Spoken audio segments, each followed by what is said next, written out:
Hello, नमस्कार। आप देख रहे हैं बाल विकास की आपकी यहाँ सीरीज चल रही है। यहाँ हम आपको पेडागोजी से संबंधित 400 क्वेश्चन की यह सीरीज चल रही है आपकी। यहाँ पर हम आपको क्वेश्चन करा चुके हैं, वो आप देख लेना। आपके यहाँ 181 181 से आप इस क्लास में देखेंगे और इससे पहले क्लासें हो चुकी हैं, आप उसमें देख लेना। आपकी तैयारी यहाँ बेहतर हो सकती है और आपके किसी भी प्रकार का टेट दो, एमपी टेट, सी टेट, आप उसके लिए अपनी मजबूती तैयारी को इतने मजबूत बना सकते हो कि पेपर में कोई दिक्कत आपको आने वाली है नहीं है, पेडागोजी और बाल विकास की तरफ से। वह विशेषता जो कि सहयोगात्मक स्थिति की सीमा में नहीं है।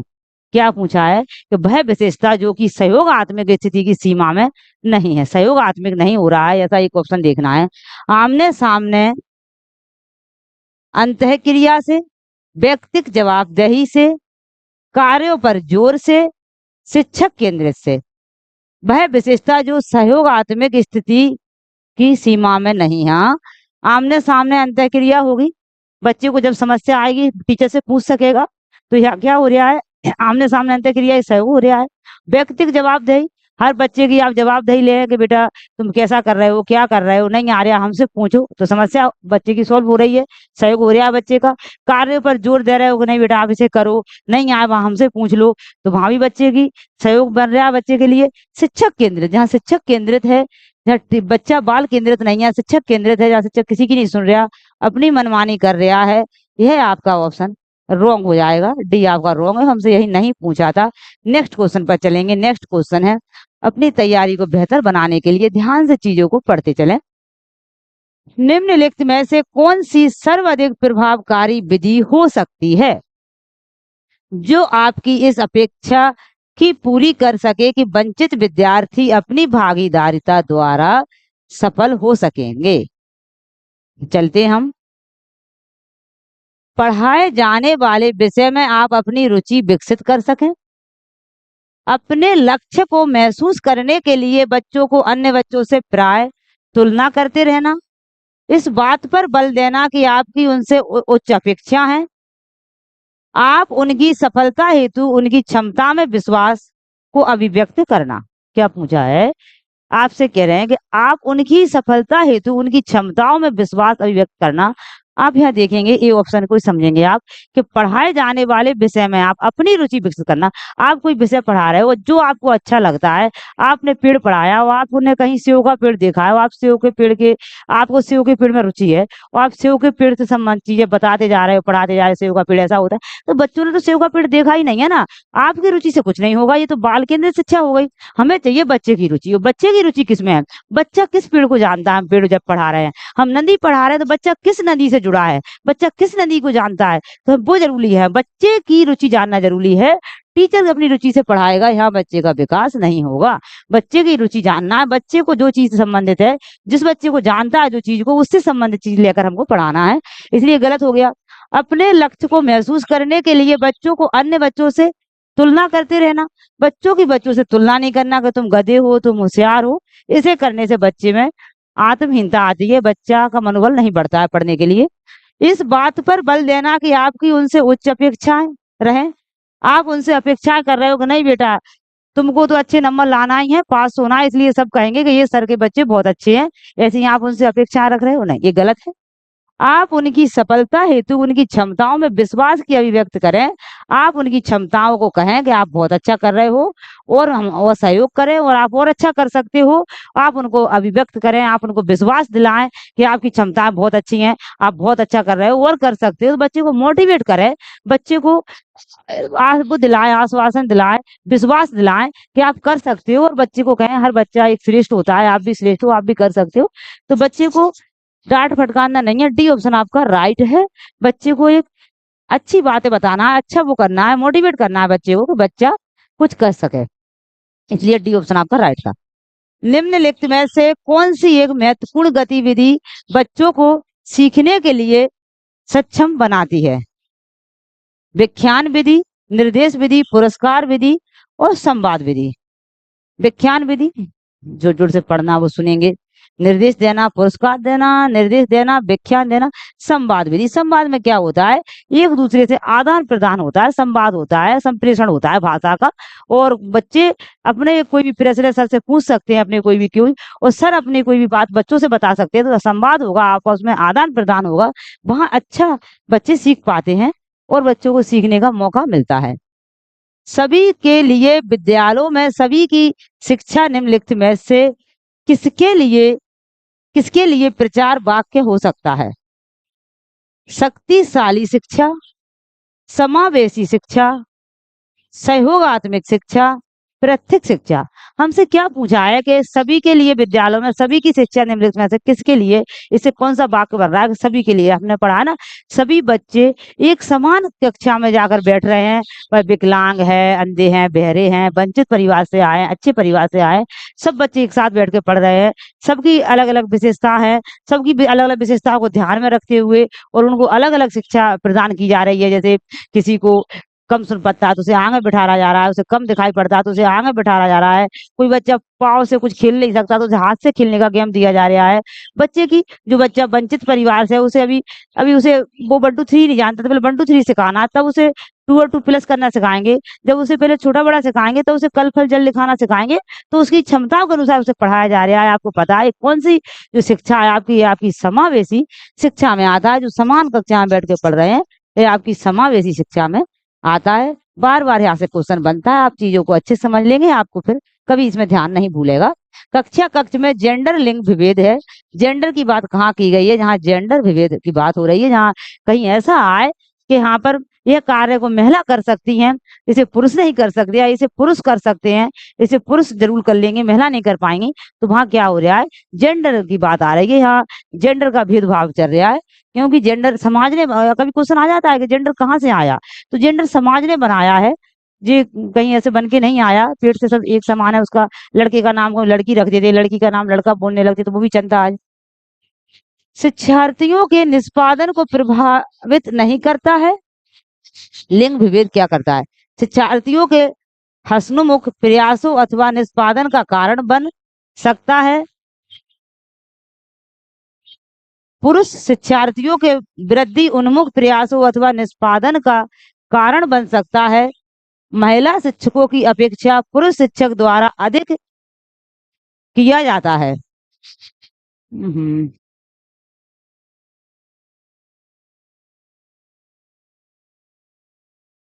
कक्षा कक्ष में जेंडर लिंग विभेद हो रहा है। ऐसा कौन सा आपका ऑप्शन है जिसमें हो रहा है कि पुरुष शिक्षार्थियों के वृद्धि उन्मुख प्रयासों अथवा निष्पादन का कारण बन सकता है? यहाँ पूछा गया, बताया गया है महिला शिक्षकों की अपेक्षा पुरुष शिक्षकों के द्वारा अधिक किया जाता है। बोल रहे महिला शिक्षक जो है अधिक कम काम कर पाती हैं और पुरुष ज्यादा काम कर सकते हैं, इसलिए यहाँ आपका जेंडर में भेदभाव हो रहा है। ऐसा कुछ नहीं है, जो आदमी मेहनत कर लेगा, या आदमी हो, महिला हो, पुरुष हो, वो कार्य कर सकता है, जिसने इसका अभ्यास किया हो, सीखा हो। ऐसा नहीं है कि कोई कार्य को महिला ही कर सकती है तो पुरुष कर सकता है। आपके अनुसार शिक्षण एक प्रक्रिया है, एक कला है, एक कौशल है, एक विकल्प बी और सी है। आपके अनुसार शिक्षण क्या है? शिक्षण क्या है? एक प्रक्रिया है, एक कला है, कौशल है। शिक्षण एक कला है और एक कौशल है, हम सीखते हैं इससे कुछ। एक कला है शिक्षण, ये बात सही है, और एक कौशल है शिक्षण। तो आपका डी ऑप्शन आपका राइट हो जाएगा, डी ऑप्शन आपका राइट है। नेक्स्ट क्वेश्चन पर चलते हैं। एक शिक्षक बच्चों द्वारा की गई छोटी छोटी गलतियों पर क्रोध प्रकट करता है। क्रोध प्रकट यह इंगित करता है यह वह बच्चे का शुभचिंतक है, उसमें ज्ञान की कमी है, वह कुंठित है, वह संवेदनात्मक रूप से संतुलित नहीं है। सही है। क्या करना है कि बच्चा जो छोटी छोटी कोई गलतियां कर रहा है तो उस पर क्या करना है? क्रोध नहीं करना चाहिए टीचर को, उसे तो बड़े भाव से और बड़े प्यार से चीजों को समझाना चाहिए। तो क्या है इसमें राइट जो ऑप्शन होगा आपका, वह संवेदनात्मक रूप से संतुलित नहीं है। वह एक संवेदनात्मक रूप से संतुलित नहीं है, संवेदनात्मक उसे होना चाहिए। तो ये सभी ऑप्शन इसी में आ जाएंगे। उसमें शुभचिंतक नहीं है वो, उसमें ज्ञान की कमी है, ये बात कहीं ना कहीं है, वो कुंठित है, वो दुखी है, कुंठा करने वाला है, ज्ञान की कमी है, और बच्चों का शुभचिंतक है। ऐसा शुभचिंतक नहीं माना जाता है। आप छोटी छोटी बातों बच्चों से डांट नहीं सकते हैं। डी ऑप्शन आपका राइट था। समूह शिक्षण है, संसाधनों, रुचि व विशेषता व इष्टतम उपयोग करने हेतु शिक्षकों के समूह द्वारा शिक्षण, शिक्षकों की अनुपलब्धता से निपटने का एक उपाय। अच्छा, आज शिक्षक कम आया स्कूल में और वो कभी-कभी कहते हैं ना जो क्लास एडजॉइंट करवा दो, शिक्षक कम आया तो जी तो बड़ी शिक्षकों की खुद की प्रॉब्लम होती है, एनसीईआरटी ऐसा नहीं लिखती है। बी ऑप्शन आपका गलत हो जाएगा। स्कूल में शिक्षकों के समूहों के बीच स्वस्थ प्रतिस्पर्धा प्रोत्साहित करता है, ये भी आपका गलत हो जाएगा। स्कूल में शिक्षकों के समूहों के बीच स्वस्थ प्रतिस्पर्धा करता है समूह का शिक्षण, समूह शिक्षण से ये लाभ नहीं होता है। हम देखेंगे विद्यार्थियों को उनकी योग्यताओं के अनुसार छोटे समूह में बांटकर शिक्षण नहीं, उनकी योग्यताओं के अनुसार नहीं बांटना है। बच्चों को कभी समूह की बात आए तो उनको सभी को मिलकर बांट देना, तो कभी कोई अच्छे बच्चे उनसे वो बच्चे सीखेंगे अपने से, वो आपस में एक दूसरे से कुछ सीखेंगे। गधा गधा बच्चे एक साथ कर दिए आपने, जो वंचित परिवार से आए वो एक अलग कर दिए, जो अच्छे बच्चे हैं वो अलग कर दिए, विकलांग बच्चे अंधे बच्चे अलग कर दिए, तो कैसे, फिर तो वो सीख ही नहीं पाएंगे ना। तो योग्यता के अनुसार बच्चों को अलग नहीं कर सकते हम। आपका डी ऑप्शन भी गलत है और आपका सी भी गलत है। शिक्षकों के अनुपात निपटने का एक उपाय है संसाधनों, रुचि व विशेषता इष्टतम उपयोग करने हेतु शिक्षकों को समूह द्वारा शिक्षण, ये सही है आपका। संसाधनों में रुचि, विशेषता, इष्टतम उपयोग करने, जो संसाधन है उनका भी उपयोग हो जाता है। बच्चे को एक कोई कैरम है, कैरम खिलाने बैठा दिए तो उसमें 4 बच्चे जरूरी है, कोई फुटबॉल खिला रहे हैं तो उसमें 4 बच्चे जरूरी है। तो इस प्रकार के शिक्षकों के समूह द्वारा या शिक्षक 4 बच्चों को 10 बच्चों को, जो वाले शिक्षक ने देखे हैं कैरम वाले, जो खेलकूद वाले हैं, जो वाले शिक्षक देखे हैं, तो संसाधन और रुचि सबकी वो होती है। ये ऑप्शन आपका राइट होगा। नेक्स्ट क्वेश्चन पर चलेंगे। नेक्स्ट क्वेश्चन है हम शैक्षिक भ्रमण अधिगम के लिए आवश्यक साधन क्या है। पहले देख लें आप क्या होता है शैक्षिक भ्रमण अधिगम क्या होता है। भ्रमण अधिगम जो होता है जहां बच्चे को भ्रमण करके कोई चीज दिखाई जाती है। आपने ताजमहल पढ़ा दिया, ताजमहल बच्चे ने पढ़ लिया, मगर आप गए चलो कि हम ताजमहल आपको घुमाएंगे, तो आप गए उनको ताजमहल घुमा लाए, तो बच्चा देखकर और अच्छा सीखता है। तो भ्रमण अधिगम क्या बहुत अच्छा होता है। आपने कोई फैक्ट्री के बारे में बताया कि शक्कर कैसे बनती है एक मील में, एक मील में तेल कैसे बनता है, तो आप गए और वो मील को दिखाया बच्चों को। या आपने बच्चों को गौशाला के बारे में पढ़ाया तो गौशाला बच्चों को ले गए। ऐसे बच्चों को जो चीजें दिखाते हैं बच्चे देखते हैं तो उससे क्या होता है, यह रटने की आदत का विकार करता है नहीं। पाठ्यचर्या समय पर पूर्ण होती है, ये तो नहीं।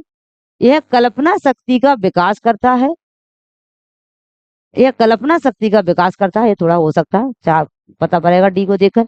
भ्रमण के स्थान से प्राप्त ज्ञान स्थायी हो जाता है, कल्पना शक्ति भी बढ़ती है बच्चे की, और भ्रमण के स्थान से भ्रमण में बच्चा कर लेता है। अब उसका जो ज्ञान है वो स्थायी हो जाता है।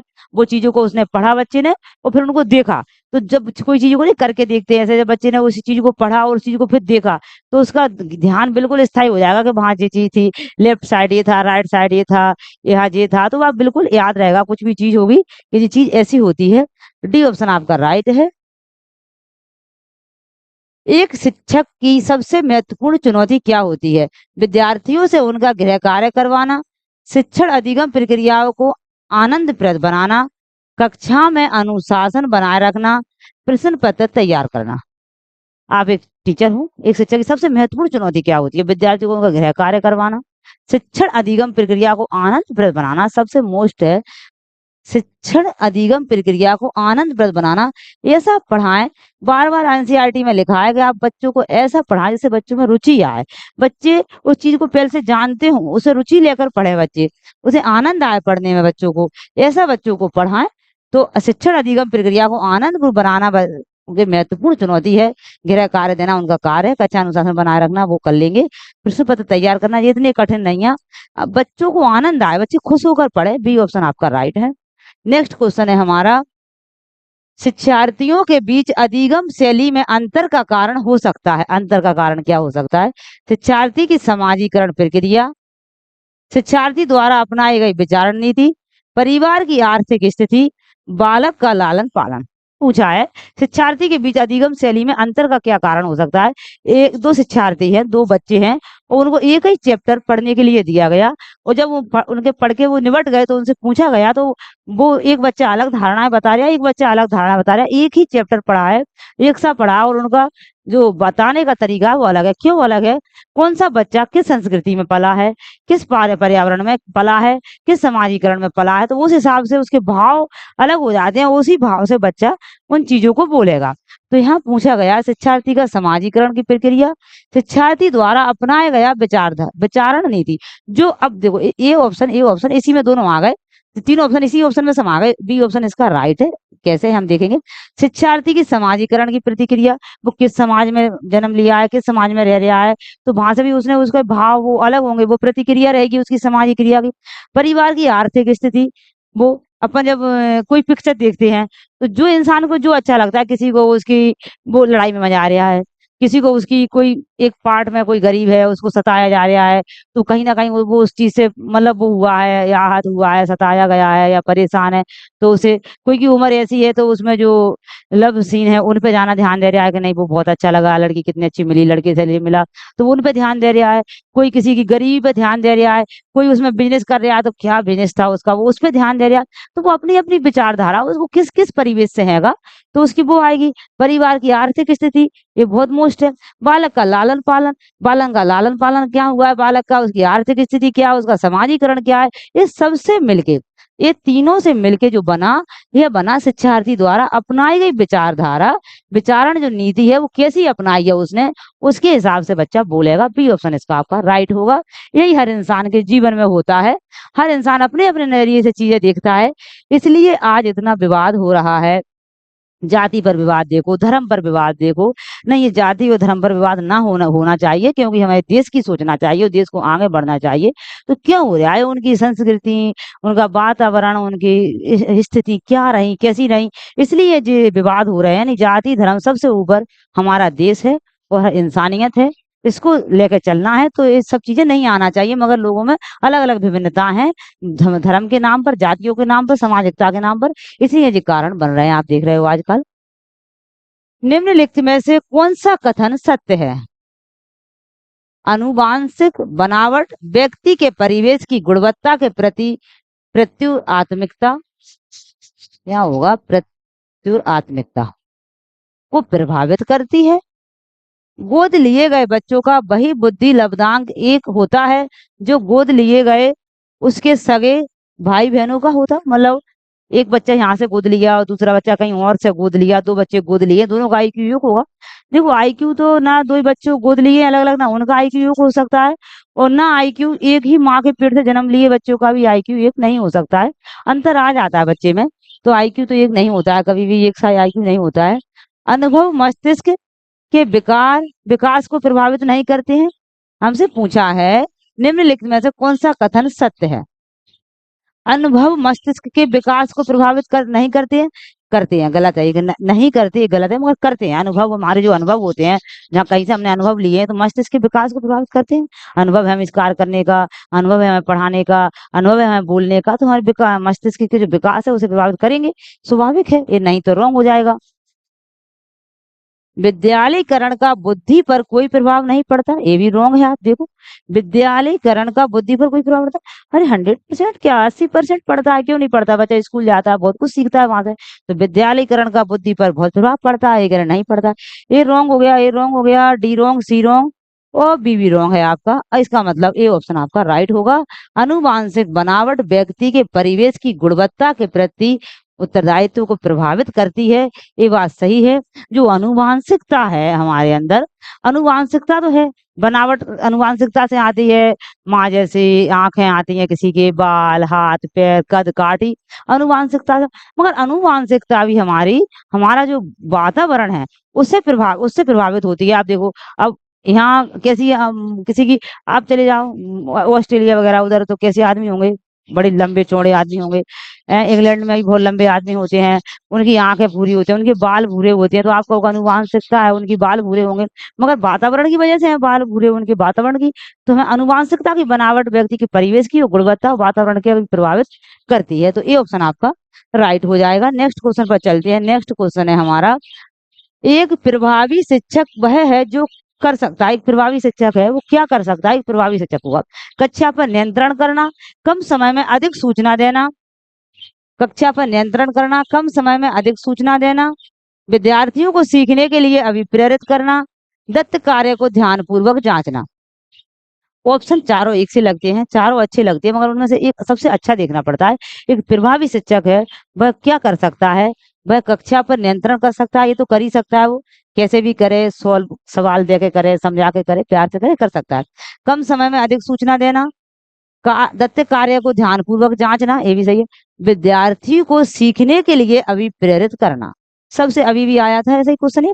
विद्यार्थियों को सीखने के लिए अभिप्रेरित करना, विद्यार्थियों को, सी ऑप्शन राइट है। विद्यार्थियों को आनंद पूर्वक पढ़ाना, उन्हें पढ़ने में आनंद आए, विद्यार्थियों को कुछ करके सिखाना, विद्यार्थियों की रुचियों को लेकर, विद्यार्थी जिसमें रुचि रखते हैं उससे संबंधित कोई चीज पढ़ाना, समझाना, तो ये अच्छे टीचर के दायित्व होते हैं। सी ऑप्शन राइट था, सी ऑप्शन राइट था इसका। निर्देशन दिया जाना चाहिए, कैसा निर्देशन दिया जाना चाहिए? समस्या होने पर, विद्यालय जीवन में, विषय चयन के समय, उपयुक्त सभी।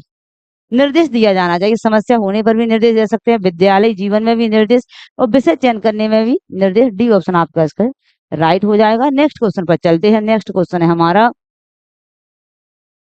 14 वर्षीय देविका अपने आप से पृथक स्वतंत्र व्यक्ति की भावना को विकसित करने का प्रयास कर रही है। वह विकसित कर क्या कर रही है?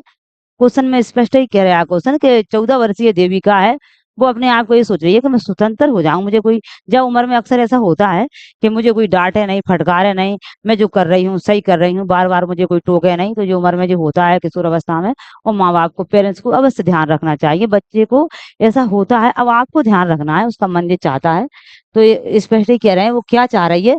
वह स्वतंत्रता चाह रही है। क्या? बी ऑप्शन राइट है, स्वतंत्र होना चाह रही है वो।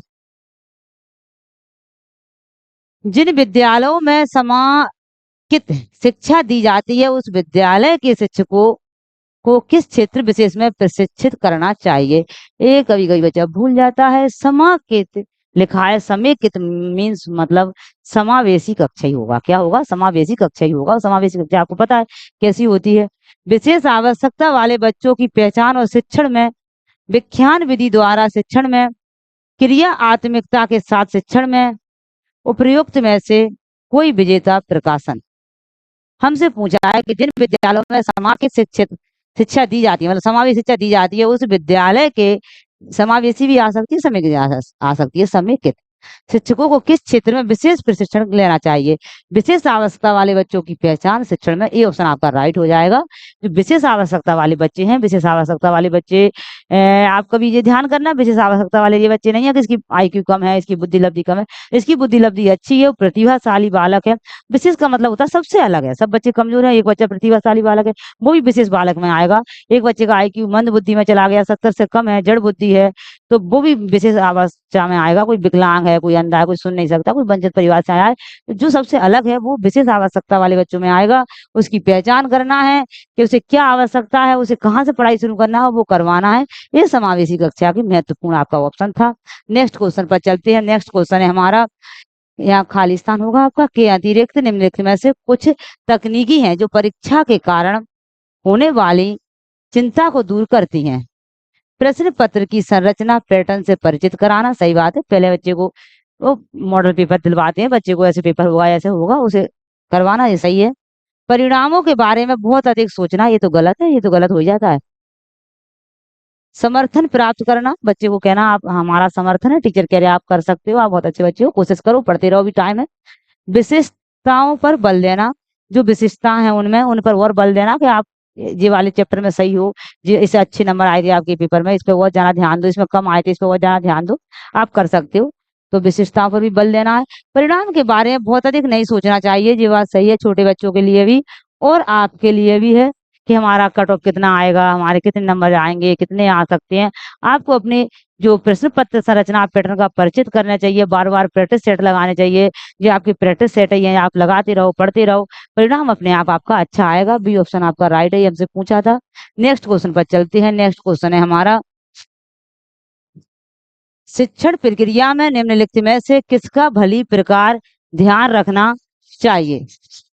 विद्यार्थियों की सक्रिय सहभागिता का, अनुशासन और नियमित उपलब्धि का, गृह कार्य की जांच में लगन का, विषय वस्तु की कठिनाई के स्तर का। क्या पूछा गया है कि शिक्षण प्रक्रिया में निम्नलिखित में से किसका भली प्रकार ध्यान रखना चाहिए। सबसे मोस्ट है, विद्यार्थी सक्रिय है, रुचि ले रहा है पढ़ने में, खुश है विद्यार्थी, तो वो काम सही है आपका। अनुशासन और नियमित उपस्थिति, इससे जरूरी नहीं है कि अनुशासन में बैठे। बच्चे हैं, बच्चे तो बच्चे हैं, बच्चे का ऊधम भी कर जाए कोई बात नहीं है। गृह कार्य जांच में लगन, गृह कार्य आप थोड़ा नहीं जांच पाओगे कोई बात नहीं है। विषय वस्तु की कठिनाई का स्तर सबसे आपका मोस्ट है ए ऑप्शन, विद्यार्थियों के सक्रिय सहभागिता, ए ऑप्शन आपका राइट है। नेक्स्ट क्वेश्चन पर चलते हैं। नेक्स्ट क्वेश्चन है हमारा, परीक्षा में विद्यार्थियों में किस प्रकार के प्रश्न पूछने चाहिए। स्मृति एवं समझ आधारित, वस्तुनिष्ठ और व्यक्तित्वपरक, समझ और अनुप्रयोग आधारित, केवल वस्तुनिष्ठ। आपको पता है बच्चे के लिए समझ एवं अनुप्रयोग बच्चा करके सीखे, बच्चा समझ आए बच्चे में, ऐसे सी ऑप्शन आपका राइट है। ऐसे ऑप्शन बच्चों से पूछना चाहिए आपको। यदि एक शिक्षार्थी कक्षा में निश्चित लक्ष्य को प्राप्त करने में असफल होता है तो यह प्रदर्शित करता है बच्चे कभी गलत नहीं होते। व्यास जी ने कहा है बच्चे एक अन्य वैज्ञानिक हैं, कहीं ना कहीं सिस्टम फेल हो रहा है। एनसीईआरटी ने कहा है बच्चे फेल हो रहे हैं। जब बच्चे अधिकतर फेल हो रहे थे, जब एनसीईआरटी को 2009 2005 में सब चेंज करना पड़ा, क्योंकि कहीं ना कहीं सिस्टम फेल हो रहा है, बच्चे फेल नहीं होते हैं। शिक्षार्थी की असफलता है, कक्षा की असफलता है, विद्यालय की असफलता है, माता पिता की असफलता है, तो विद्यालय की असफलता है। सी ऑप्शन आपका राइट है। नेक्स्ट क्वेश्चन पर चलेंगे। नेक्स्ट क्वेश्चन है हमारा, यदि कक्षा में पढ़ते समय आपको महसूस होता है कि अचानक सभी बच्चे पढ़ने में रुचि नहीं ले रहे हैं तो आप क्या करेंगे। कोई ध्यान नहीं देंगे और पढ़ाना जारी रखेंगे, गलत है, ऐसा नहीं करना। पढ़ाना बंद कर देंगे, ये भी गलत है, बंद नहीं करना पढ़ाना। बच्चों को ध्यान देने को कहेंगे, मान लेंगे बच्चे क्या। कारण जानने की कोशिश करेंगे, कारण जानने की कोशिश करेंगे जितना हो सके, डी ऑप्शन राइट है। बच्चे को ध्यान देने कहेंगे, भी जब कहेंगे जब ध्यान तो ही देंगे बच्चे, ऐसा कारण पता करेंगे कि ऐसा क्या करेंगे ध्यान देने लगे। तो कारण जानने की कोशिश करेंगे और उनको ध्यान देंगे बच्चे, और कारण जानकर अधिकतर बच्चों को वो चीज पढ़ाएंगे जिसमें बच्चे को रुचि आए, जिससे बच्चे पहले से जानते हो। इसलिए तो ए फॉर एप्पल पढ़ाया जाता है, क्योंकि एप्पल बच्चे पहले से सीख जाते हैं, और इसलिए वो ए को एप्पल से चिपका दिया जाता है और फिर बाद में एप्पल को खींच लेते हैं और बच्चा ये सीख जाता है। तो बच्चे को क्यों सिखाया जाता है, बच्चे की रुचि जागृत होती है, बच्चा जो चीज जानता है उसे लेकर पढ़ाया जाता है, एनसीईआरटी में लिखा है। और नेक्स्ट क्वेश्चन है आपका, निम्नलिखित में से कौन सा शिक्षण का एक नवचारी स्रोत है। टेलीस्कोप है, इंटरनेट है, फेसबुक है, और ब्लैक बोर्ड है। ब्लैक बोर्ड तो सबसे पुराना है, और आपका इंटरनेट, इंटरनेट अभी सबसे नया है, इंटरनेट नया है आपका। नेक्स्ट क्वेश्चन पर चलते हैं। नेक्स्ट क्वेश्चन है हमारा, यदि आपकी कक्षा का कोई बच्चा प्राय चुप रहता है तो आप क्या करेंगे। उसकी ओर कोई ध्यान नहीं देंगे, गलत है ऐसे ऑप्शन तो। उसको किसी मनोवैज्ञानिक के पास ले जाएंगे, अभी और ऑप्शन देखेंगे हम। उसके चुप रहने के कारण को जानने का प्रयास करेंगे, ये बहुत बेस्ट रहेगा। उसके माता पिता से बात करेंगे, अभी इसी ऑप्शन आपका राइट है। उसके चुप रहने का कारण जानेंगे, कारण जानने का प्रयास करेंगे, तो कारण जानने के पता चलेगा तो आप उसे वैज्ञानिक के पास भी, मनोवैज्ञानिक के पास भी ले जा सकते हैं। उसे माता पिता को उसके कारण का पता पूछ सकते हैं। पहले आप उसके चुप रहने का कारण तो पता करेंगे, चुप क्यों रह रहे आज, क्यों चुप है आज। नेक्स्ट क्वेश्चन पे चलेंगे। नेक्स्ट क्वेश्चन है हमारा, निम्न में से कौन सा विद्यालय का मुख्य कार्य नहीं है। इस ऑप्शनों में से विद्यालय हमारी सांस्कृतिक विरासत को संरक्षित व प्रसिद्ध करते हैं। विद्यालय सांस्कृतिक परिवर्तन के लिए यंत्र का कार्य करते हैं। हमें पूछा कौन सा कार्य मुख्य नहीं है। विद्यालय संपूर्ण बालक को उसके उच्चतम स्तर तक विकसित करते हैं, ये बात भी सही है। विद्यालय जातिवाद के कारण विद्यार्थियों में बुरी भावना का विकास करते हैं, ऐसा नहीं करते हैं। कोई जातिवाद तो कुछ है ही नहीं है। जातिवाद तो जो एक सबसे भयानक बीमारी थी, एक महामारी थी, और संविधान लिख गया, वह खत्म हो गई है। और जिन लोगों में हैगी तो वो उन जिनमें है अंदर उनके लिए भी घातक है, और जिनके लिए है उनके लिए भी घातक है। इसलिए जातिवाद कुछ नहीं है, एक बीमारी थी, एक बुरा सपना था जो खत्म हो चुका है। और जिनके अंदर है वो उनको नुकसान पहुंचाएगा, और जिनके लिए उनको भी नुकसान पहुंचाएगा। इसलिए एक बीमारी है ये, और ये विद्यालय कभी नहीं सिखाएगा। डी ऑप्शन आपका राइट है। नेक्स्ट क्वेश्चन पर चलते हैं। नेक्स्ट क्वेश्चन है, विद्यार्थियों की शिक्षण में अधिक से अधिक भागीदारी निम्नलिखित विधि के द्वारा संभव है। व्याख्यान विधि, पाठ्य पुस्तक विधि, श्रव्य दृश्य विधि, वार्तालाप विधि। क्या पूछा है आपसे कि विद्यार्थियों की शिक्षण में अधिक से अधिक भागीदारी कौन सी विधि है जिसमें बच्चे अधिक से अधिक भागीदार रहेंगे। व्याख्यान विधि में सर व्याख्यान देंगे, बच्चे सुनेंगे। पाठ्य पुस्तक विधि में सर पाठ्य पुस्तक पढ़ाएंगे, बच्चे एक बच्चा पढ़ेगा और बच्चे बैठकर सुनेंगे। श्रव्य दृश्य में श्रव्य दृश्य दृश्य दिखाओगे या श्रव्य बोलोगे तो बच्चे सुनेंगे या देखेंगे। वार्तालाप विधि में क्या, हर बच्चे को बोलने का मौका मिलेगा, टीचर से क्वेश्चन आंसर करेगा, सर उनसे पूछेंगे, वो सब सर से पूछेंगे। तो वार्तालाप विधि सबसे ज्यादा बच्चे के लिए अधिक भागीदार रहेगा बच्चा। डी ऑप्शन राइट है। नेक्स्ट क्वेश्चन पर चलते हैं। नेक्स्ट क्वेश्चन है हमारा, कक्षा में समावेशी शिक्षा क्या है। समावेशी शिक्षा क्या है? कक्षा में विविधता का उत्सव मनाती है, दाखिले संबंधी कठोर प्रक्रियाओं को बढ़ावा देती है। कठोर प्रक्रिया कुछ नहीं है इसमें। तथ्यों की शिक्षा मतारोपण से संबंधित है, हाशिए पर स्थित वर्गों से शिक्षकों को सम्मिलित करने से संबंधित है। आप देख रहे हो कि समावेशी शिक्षा वह शिक्षा जो सभी वर्ग के बच्चे एक साथ बैठ के पढ़ सके। कक्षा में विविधता का उत्सव मनाती है, विविध प्रकार के बच्चे आते हैं, उत्सव के साथ बैठकर पढ़ते हैं। ये ऑप्शन इसका राइट है। नेक्स्ट क्वेश्चन पर चलेंगे। नेक्स्ट क्वेश्चन है हमारा, प्रधान अध्यापक का वरिष्ठ शिक्षक के लिए विद्यालय में कौन सी नेतृत्व शैली बेहतर है। यहाँ देखेंगे क्या प्रधान अध्यापक का वरिष्ठ शिक्षक के लिए, एक प्रधान अध्यापक एक वरिष्ठ शिक्षक बना रहे हैं, वो कैसा नेतृत्व होना चाहिए एक वरिष्ठ शिक्षक का, वह शैली सत्तारूढ़ नेतृत्व होना चाहिए, प्रजातांत्रिक नेतृत्व होना चाहिए, गैर हस्तक्षेपीवादी नेतृत्व होना चाहिए। उपयुक्त में से कोई नहीं, है तो गलत है, कोई तो होगा। गैर हस्तक्षेपी नेतृत्व मतलब होता है कि तुम बच्चों को भगवान के भरोसे छोड़ दो और बिल्कुल नहीं पढ़ाओ, तो ऐसा तो गलत है। तुम्हें सहयोगकर्ता के रूप में तो रहना है, तो उन्हें छोड़ना नहीं है, उनको नेतृत्व करना है। सत्तारूढ़ी सत्तावादी नहीं होना चाहिए। प्रजातांत्रिक, प्रजातांत्रिक आ सकता है, बाल केंद्रित आ सकता है, लोकतांत्रिक आ सकता है, तो प्रजातांत्रिक मतलब बाल केंद्रित ये होना चाहिए एक अच्छे टीचर में। नेक्स्ट क्वेश्चन पर चलेंगे हम। नेक्स्ट क्वेश्चन है हमारा, निम्नलिखित में से स्मरण करने की कौन सी विधि है। स्मरण करने की कौन सी विधि है देखना है। मिश्रित विधि है, विचार सहचार विधि है, ए और बी दोनों, इनमें से कोई नहीं, तो आपकी है ए और बी दोनों विधि होंगी। विचार करना, सहचार विधि और मिश्रित विधि आप खेल के भी पढ़ोगे, देख के पढ़ोगे। अभी हमने कहा ना कि ताजमहल देखे आएगा बच्चा, भ्रमण अधिगम विधि, तो उससे ही बच्चा सीखेगा, और कोई चीज बैठ के विचार करेगा तो वहां से ही बच्चा सीखेगा। तो आपका सी ऑप्शन राइट है। नेक्स्ट क्वेश्चन पर चलते हैं। नेक्स्ट क्वेश्चन है, शिक्षण अधिगम प्रक्रिया की दृष्टि से एक अच्छा शिक्षक वह है। अच्छा शिक्षक क्या होता है? जो कक्षा में बातचीत रोकने में सफल हो जाए। ऐसा नहीं है बातचीत रोकने में सफल हो जाए फिर तो कहेंगे "ए, डंडे गलेंगे तुम में, किसी ने बात की तो बच्चे रुक जाएंगे डर के मारे, इतने छोटे बच्चे हैं"। ऐसा तो नहीं है। पहले यही था, कहते थे वो सर ऐसे हैं कि उनकी क्लास में तो बच्चे आवाज नहीं आ सकती है, पता ही नहीं चलेगा बच्चे बैठे कि नहीं बैठे, सर तो बस वो हैंगे। मगर एनसीईआरटी ने मना किया है, एनसीईआरटी ने ये कहा है जहां बच्चे होंगे वहां आवाज तो होगी। कहीं क्लास में सन्नाटा है तो ये तो समस्याजनक है, सन्नाटा नहीं होना चाहिए, वार्तालाप होना चाहिए बच्चों में। तो सन्नाटा उनने बच्चों के लिए घातक बताया है। बातें करने वाले को दंडित करता है, दंडित नहीं कर सकता कोई मास्टर।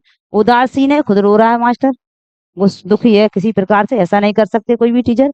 बच्चों के आगे बच्चे उस मतलब एक ऐसे रहना है कि जैसे निष्क्रिय नहीं रहना, सक्रिय होकर रहना है टीचर को।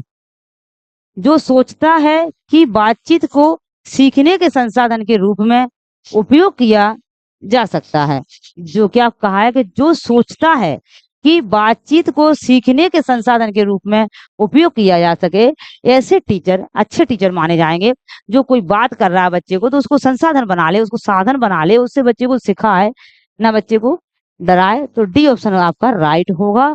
डी ऑप्शन आपका राइट है। नेक्स्ट क्वेश्चन पर चलेंगे। नेक्स्ट क्वेश्चन है हमारा, कक्ष का वातावरण नहीं होना चाहिए कैसा? दिलचस्प, शोरगुल से भरा, अनुशासन से पूर्ण, मित्रता पूर्ण। कक्ष का वातावरण कैसा नहीं होना चाहिए? अनुशासन पूर्ण, एकदम बच्चों में अनुशासन तो बहुत जरूरी है। सहयोग, जब तक बच्चों को स्वतंत्र नहीं छोड़ना, बच्चों को ये बात का ध्यान रखना कि बच्चों को बिल्कुल भी अनुशासन में नहीं रखना और स्वतंत्र भी नहीं छोड़ना बच्चों को। अनुशासन पूर्ण होना चाहिए, मित्रता पूर्ण, शोरगुल एकदम ऐसा नहीं बच्चों को स्वतंत्र छोड़ गए, खूब शोरगुल लगे हैं, बात हो रही है, संवाद हो रहा है बच्चों में, शोर मचा रहे हैं वो ठीक है। एक ऐसा शोर नहीं जो शोरगुल से भरा है, बस कोई है ही नहीं यहाँ डाँटने वाला, तो आपका बी ऑप्शन आपका गलत हो जाएगा। शोरगुल से भरा नहीं होना चाहिए, दिलचस्प होना चाहिए, आपका अनुशासन से पूर्ण होना चाहिए, मित्रतापूर्ण होना चाहिए। यह रही आपकी आज की क्लास। इसी प्रकार आप पढ़ते रहें और अपनी तैयारी को बेहतर बनाते रहें। हम आपसे फिर मिलेंगे नेक्स्ट वीडियो में। वीडियो देखने के लिए थैंक यू।